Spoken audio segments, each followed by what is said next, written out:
Morning, guys. I'm going to be talking today about exercise prescription for individuals with intellectual disabilities, and more specifically looking at Down syndrome, because there's some special considerations there. So just want y'all to know that whenever I present, for some reason, this box right here does not show up at all. So I'm just going to go ahead and go through it.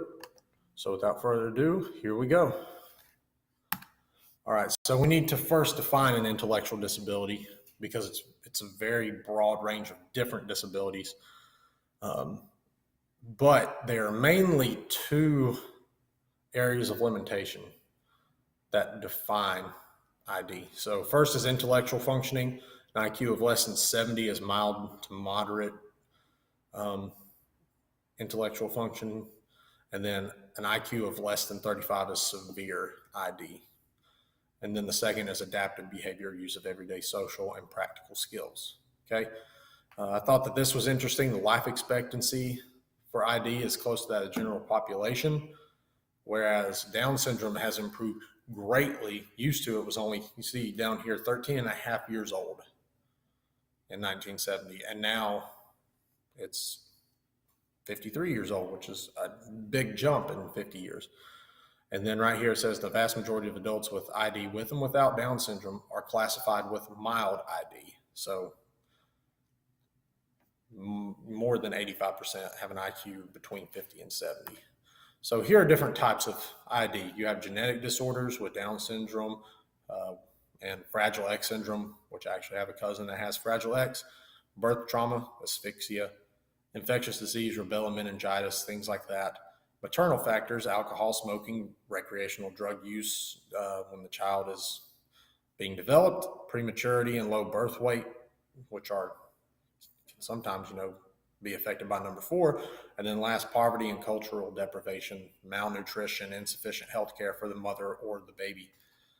Those are all things that affect and which define and cause ID. So here are some exercise testing considerations with ID, and there will be some special ones for Down syndrome. So it's generally safe for individuals with ID. There's no evidence for or against exercise testing in this group. Individuals with ID should receive a full health-related physical fitness assessment, cardiorespiratory fitness, muscle strength and endurance, body comp, all those things. But the thing is, only a few field tests are valid for cardiorespiratory fitness in this population. We'll talk about that in a minute. Pre-participation health screening should follow ACSM guidelines. Down syndrome differs. We'll talk about that in a minute. Familiarization with test procedures and personnel is key because this can affect test validity and reliability. And you want to make sure these individuals know the equipment, know what you're going to do, and know you. So it may take multiple tests before the actual test. Okay. And then give simple one-step instructions, reinforce participants, give encouragement, smile, be excited for them, excited with them, and they should feel valued like a participating member. And then safety is key. Provide safety measures against falling. That's why we don't want these individuals to do things like treadmill protocols.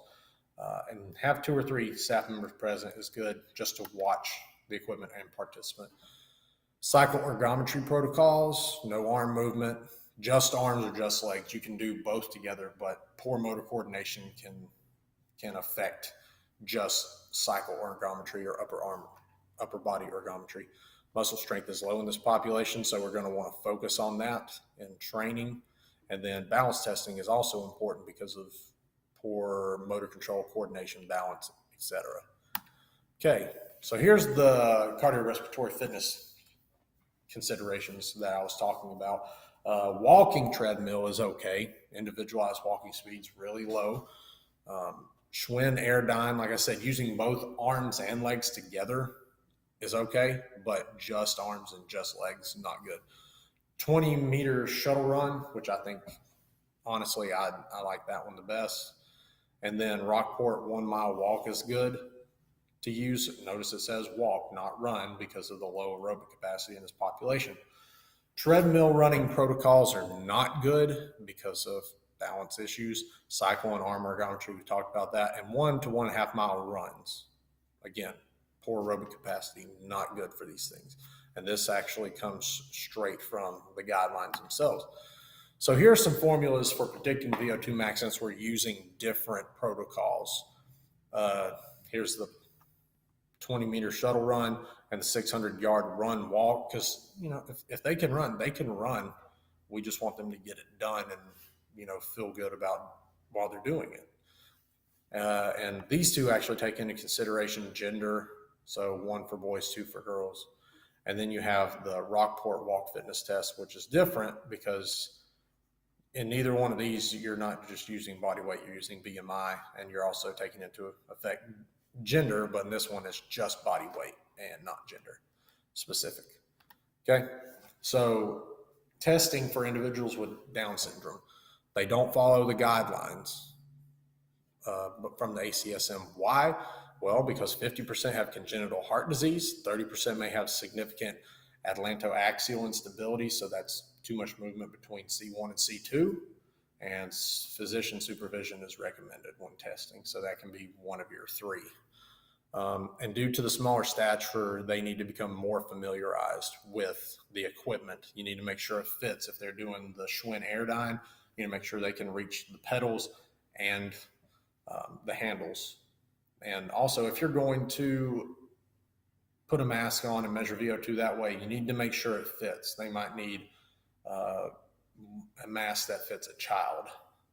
Okay, field tests are reliable but not valid for predicting aerobic capacity, but we can still do them. And we want to use a different heart rate max estimation formula. I mean, you want to use it for all individuals with intellectual disabilities, but as you can see, it's not the same as the general population. It's not 220 minus the age to predict heart rate max. This right here is actually 1 if Down syndrome is not present, right here where it says DS status, 2 if it is present.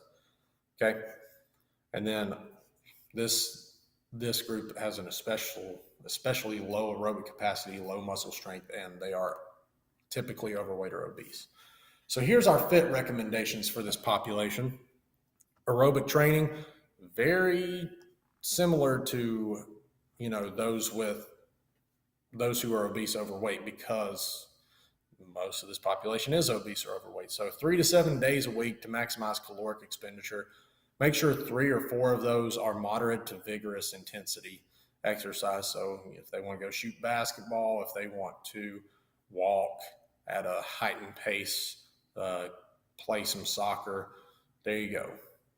That's good. And then the remaining days, it just needs to be light PA, nothing too vigorous. Intensity needs to remain between 40 and 80 of that VO2 reserve or heart rate reserve. RPE not good due to these individuals needing more encouragement.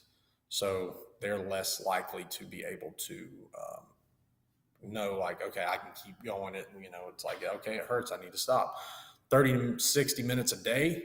Intermittent bouts are good, especially for highly deconditioned individuals. And then walking with progression to running, swimming, and combined arm leg ergometry. Resistance exercise, my favorite, 2 to 3 days a week.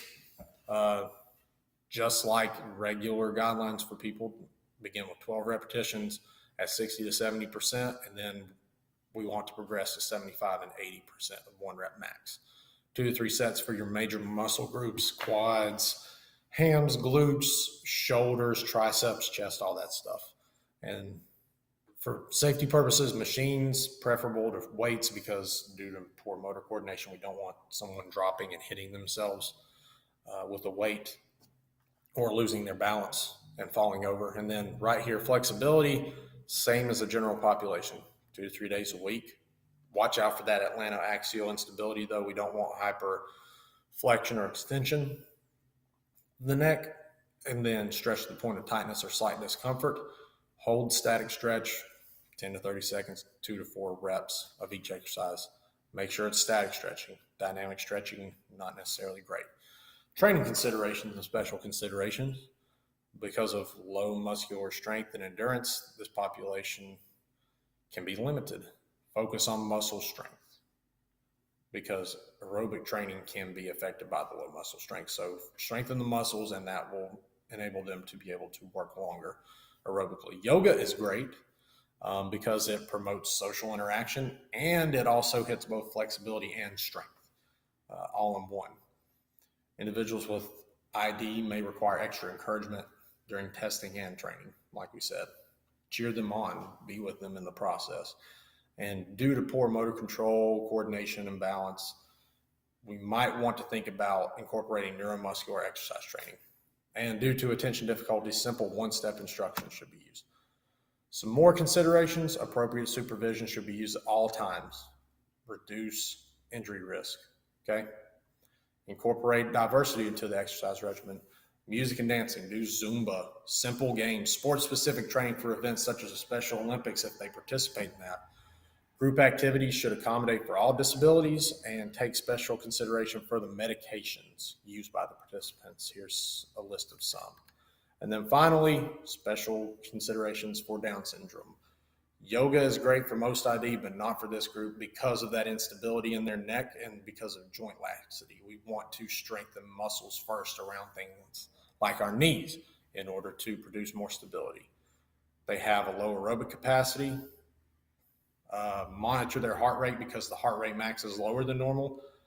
Again, physician clearance is needed, especially prior to aquatic exercise because of likelihood of ear pathologies, and due to smaller stature of the individuals, ACSM formula for estimating energy expenditure may underestimate oxygen uptake. Ultimately, be cautious and accommodating, but have fun, okay? That's really all that there is with this. I hope you guys enjoyed it. Thank you.